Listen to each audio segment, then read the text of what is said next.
I have a pretty basic drawing of what this saw table is going to be. As you can see, I've got the router cabinet here bolted down, and the drawer cabinet is actually bolted in place. But I am more of a design-as-you-go kind of individual. So what I've done is I've measured up my saw, and I've laid everything out now on paper for what I'm thinking I want to put here in the middle. The saw is going to go roughly over in this area. I'm thinking about a long cabinet that will go the entire length here, and it's only going to be probably about 9.5 inches or so tall, and one side of that cabinet will be blocked off. That'll be just for the dust that falls out of the saw. I'll be able to open up a door, vacuum that all out.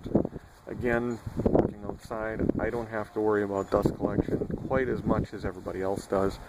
I may get a little wild and crazy and add actual dust collection to it. Don't know yet.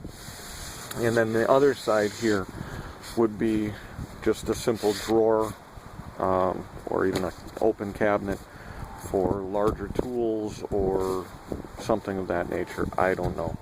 I really haven't decided yet. Then over on this side of things, we'll have another cabinet very similar to this.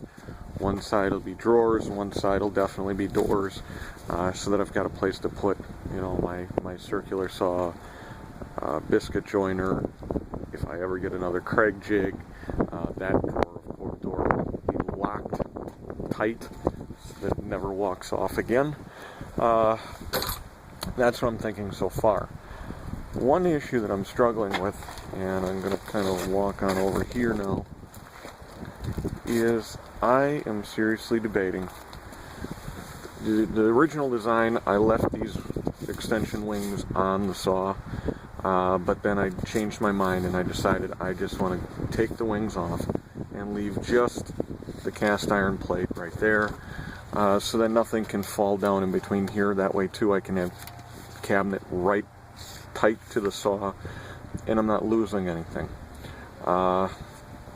If there's any thoughts on that, guys, I'd appreciate thoughts and input.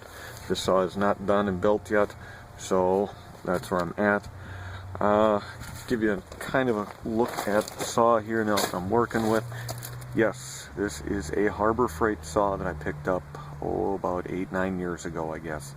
And believe it or not, everything still functions great, with the exception of the lift.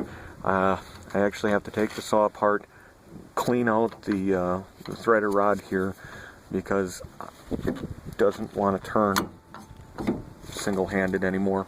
You've got to get on there and really crank on it to get it to go up. So I figured at this point in time, when I'm rebuilding the saw, I'll be able to use my cherry picker and lift this thing up, because believe it or not, this is one heavy saw. I can't believe how heavy this thing is.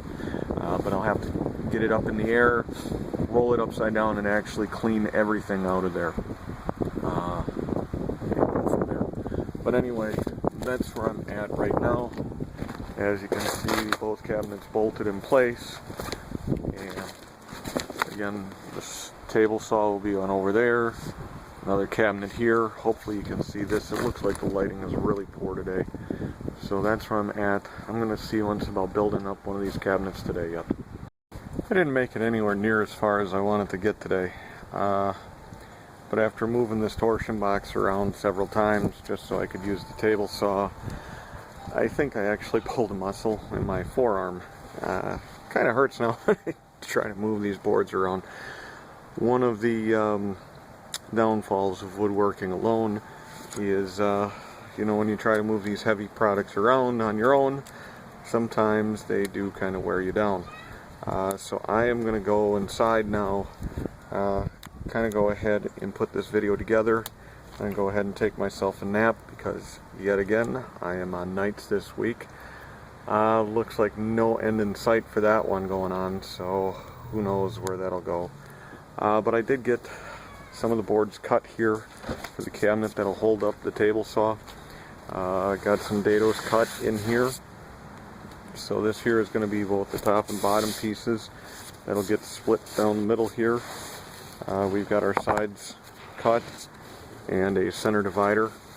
One thing I like to do, I'm not sure if you can even see the pencil marks on here or not, but I drew some pencil marks on here as far as exactly where the bottom of the saw will sit. Obviously this is the inside portion, so this is where the saw will sit on there. This is the opening that will eventually, part of this will be cut out to allow the sawdust to fall through. One thing that I was able to discover by designing as I go is right here. I had forgotten about the motor drop. The motor on the saw drops below the base of the saw, so most of this bottom cabinet here that I'm building, that's only 9.5 inches tall, is going to be nothing more than a place to collect the dust from the saw. No real storage will be able to happen in here, unfortunately, but that's okay. I kind of anticipated stuff like that was going to happen, so we'll just go ahead and maybe put some vacuum ports in there, and I'll just hook it up to the shop vac, and most of the time I'll just turn on the shop vac and let it suck up all the dust, and I'll have either a door front or something like that on there, either hinged or just screwed into place, that I can go ahead and remove and actually clean it out once in a while to get the majority of the stuff out of there. I think that's what I'll probably end up doing.